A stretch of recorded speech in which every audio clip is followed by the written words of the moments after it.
Tulianza jana, tumemwona Mungu kwa namna ya ajabu, na leo moto ni ule ule. Yesu lazima ajitwalie utukufu mahali hapa.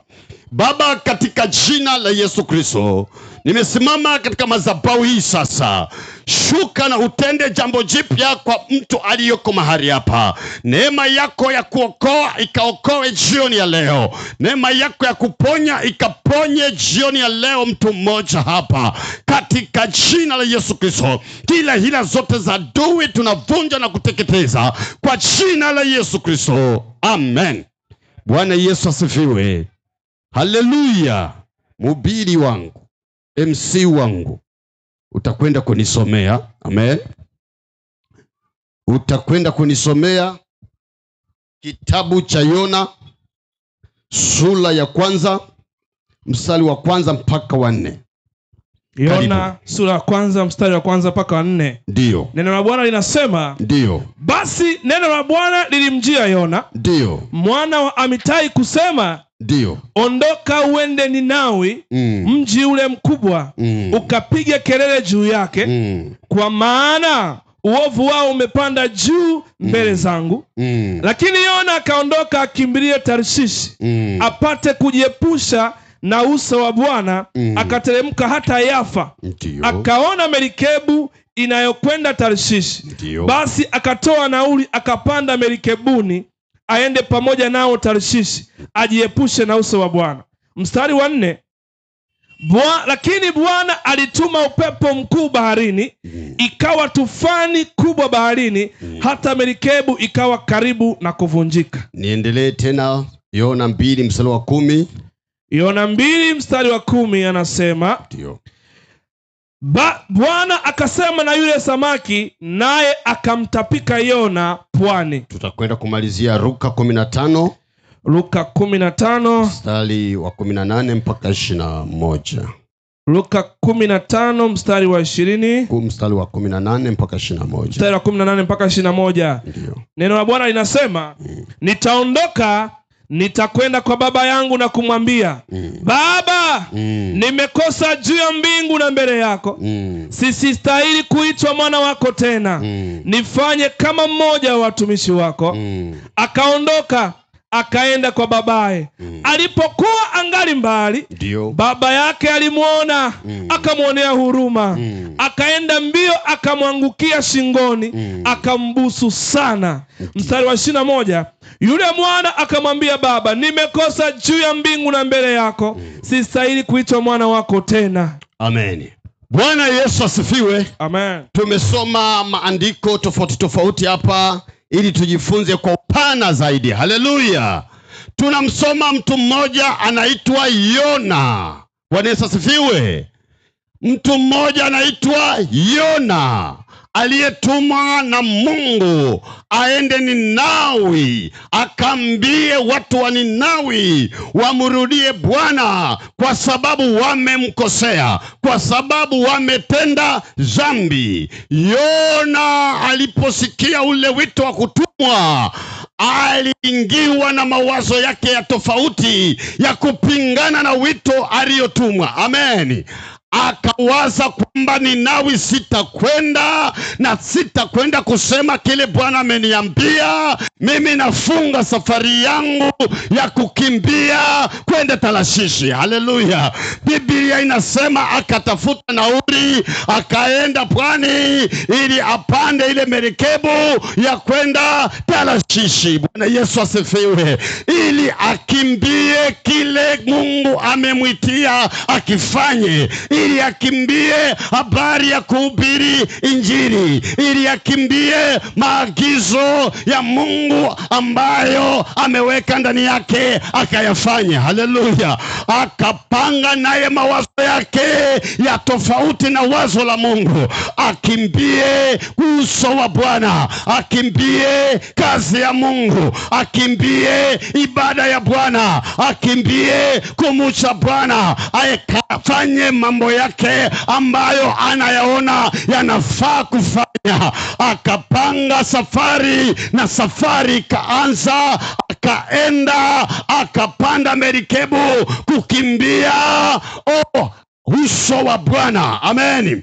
akaanza safari ya kukimbilia kule Tarshishi. Akapanda ile merikebu pamoja na wafanya biashara wengi tu ambao walikuwa wameweka biashara zao kwenye ile meri. Amen. Kwenye ile merikebu. Wengine walikuwa wanauza samaki, wengine walikuwa ni wafanya biashara wa mazao, wengine walikuwa ni wafanya biashara wa nguo. Naye akaungana naye kwenda Tarshishi, na wala haendi huko kufanya biashara. Hakuna kitu cha maana ambacho anaenda kukifanya kule zaidi ya kukimbia uso wa Mungu. Safari ikaanza ya kwenda Tarshishi. Haleluya. Bwana Yesu asifiwe. Safari ilipoanza ya kwenda Tarshishi, huko mbele ya safari kwenye maji mengi, walipokaribia kwenye kina kirefu ambapo wametoka nchi kavu wameenda maji ya mbali, Biblia inasema Mungu akatuma upepo kule baharini. Bwana Yesu asifiwe. Anamkimbia Mungu kule anakomkimbia Mungu, nako Mungu yuko kwenye maji ni ya Mungu. Akatuma huko upepo mkali, ukaanza kukipiga kile chombo, ukaanza kuipiga ile merikebu, ikaanza kuyumba, ikawa katika hali ya kuzama. Bwana Yesu asifiwe.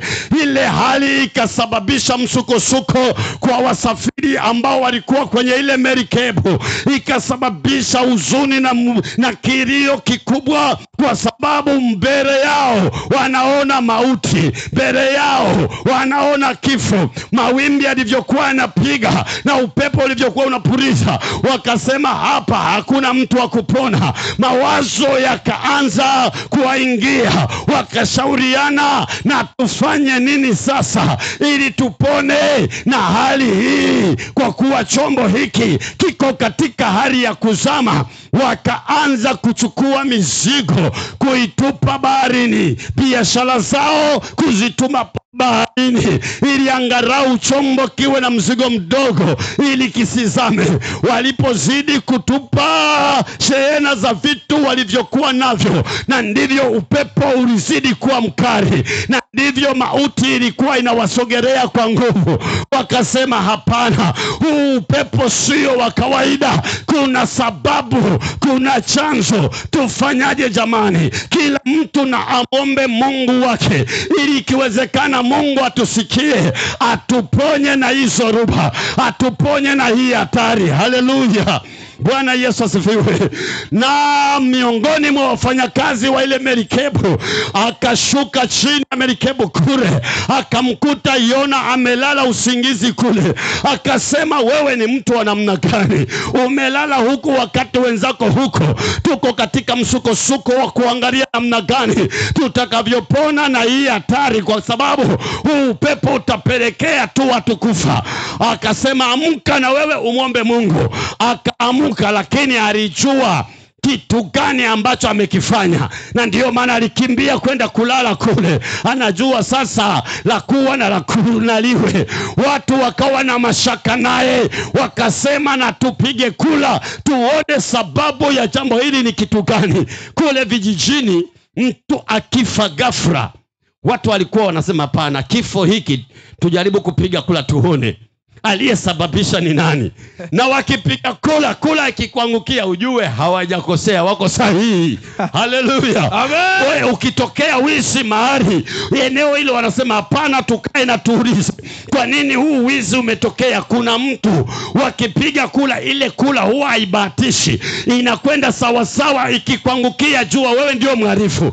Kula ikapigwa ya kuangalia ni nani aliyesababisha madhara haya, ikagundulika ni kwamba ni Yona. Kula ikangangukia Yona. Wakaanza kumuuliza Yona, haya matatizo yametupata ni kwa sababu gani? Akaanza kujieleza, mimi ni mtumishi wa Bwana, ni Mwebrania, mtumishi wa Bwana, nalitumwa na Bwana niende nikawaambie watu wa Ninawi waache uovu, lakini mimi nimekimbia niende Tarshishi nikimbie uso wa Bwana. Na wao wakakubaliana naye kwamba huyu ni kweli, kwa kuwa alikuwa amewaambia. Bwana Yesu asifiwe. Amen. Nini maana ya ujumbe huu? Yes. Je, tunasoma tu ujumbe kujifurahisha kwa ajili ya habari iliyopita? Haleluya. Amen. Hatusomi tu kwa kujifurahisha. Amen. Hapa pana kitu kikubwa kwenye ujumbe huu. Yes. Wacha niendelee kidogo. Wakasema, sasa wewe Yona, kwa nini umekimbia uso wa Bwana? Umetusababishia madhara haya makubwa. Umesababisha tumetupa shehena kwenye maji. Tumekosa sasa, biashara zetu tumezitupa. Wewe tukufanye nini? Akasema, sasa mimi cha kunifanya na mnitupie kwenye maji huko. Nitupieni huko kwenye maji.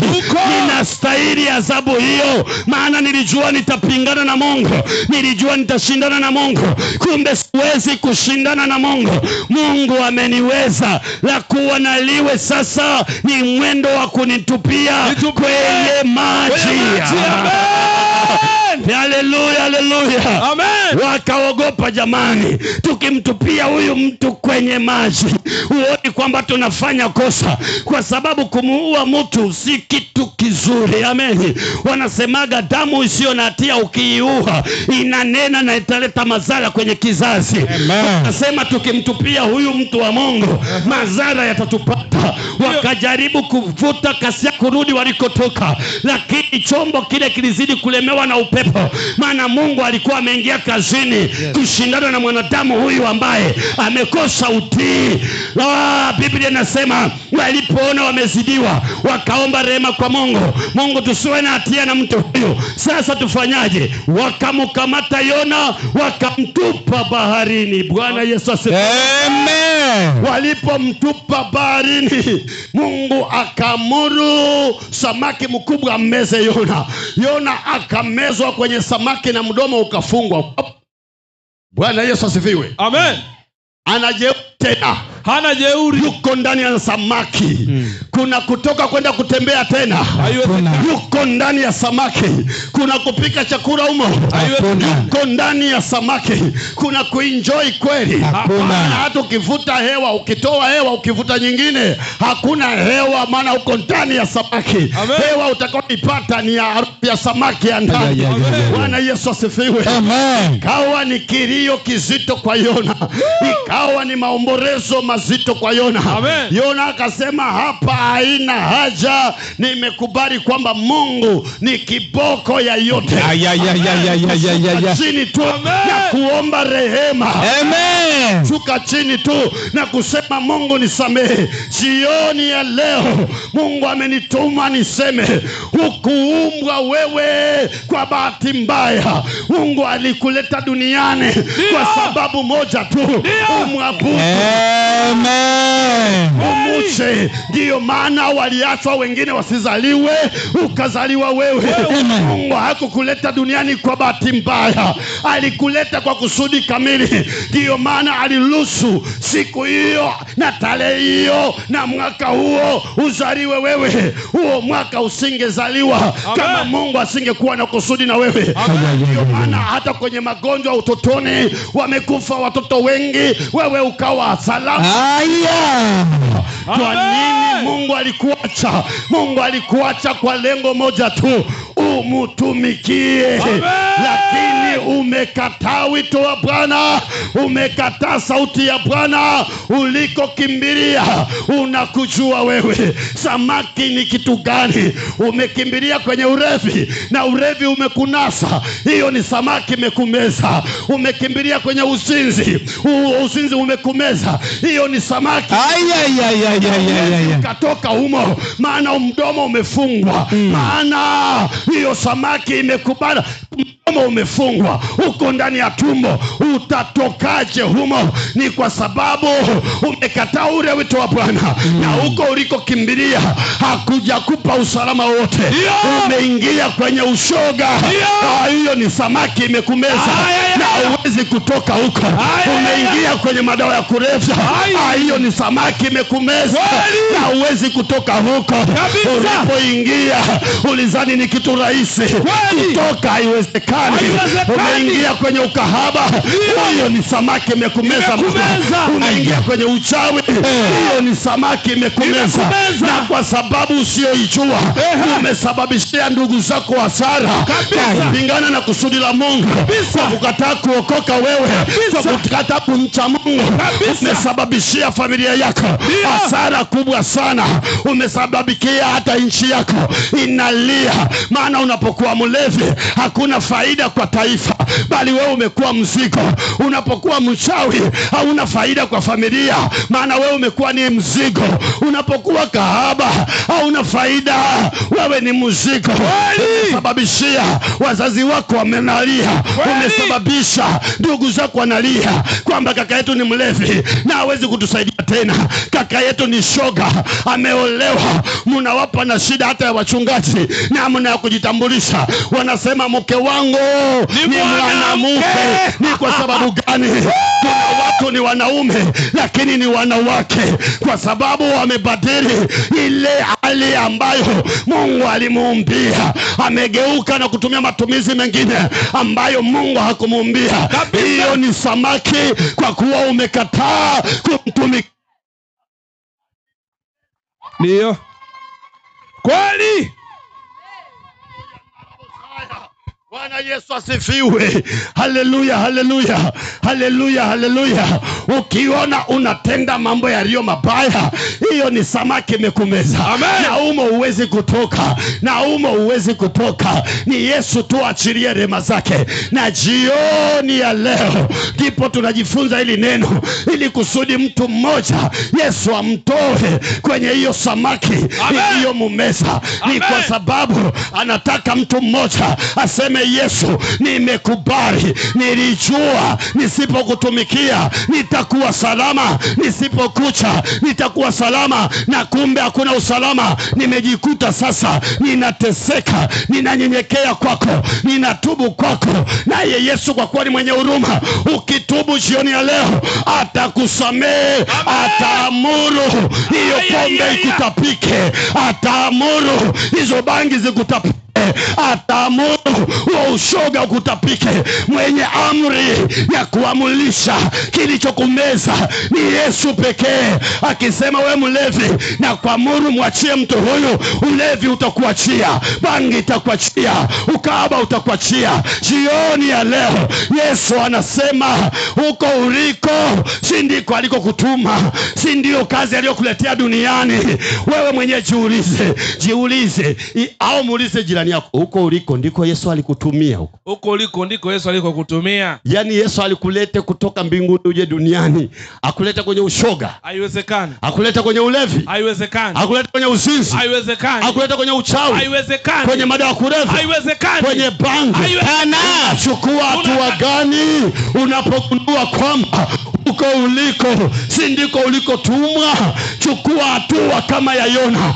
Yona alipogundua ameshindwa kushindana na Mungu, Mungu ameshinda, alipiga magoti kwenye samaki, akasema, Baba, naomba unisamehe.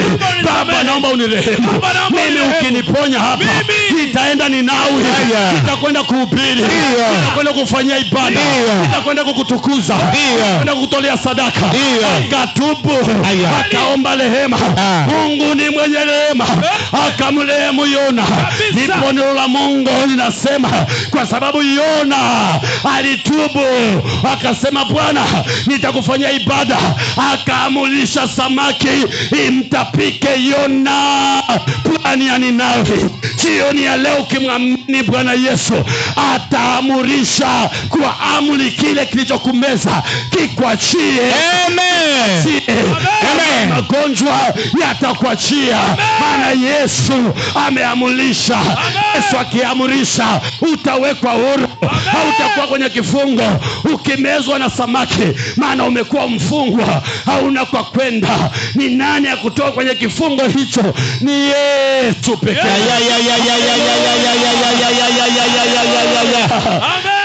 Hiyo Yona peke yake. Tukasoma habari za mwana mpotevu ambaye alidai ulisi kwa baba yake kabla baba yake ajafa. Akasema, baba, mimi nataka urisi. Akadai sana, nitakupaje urisi we mwanangu, na mimi bado sijafa? Akasema, hapana baba, ninataka na mimi uhuru, na mimi nataka kujitegemea.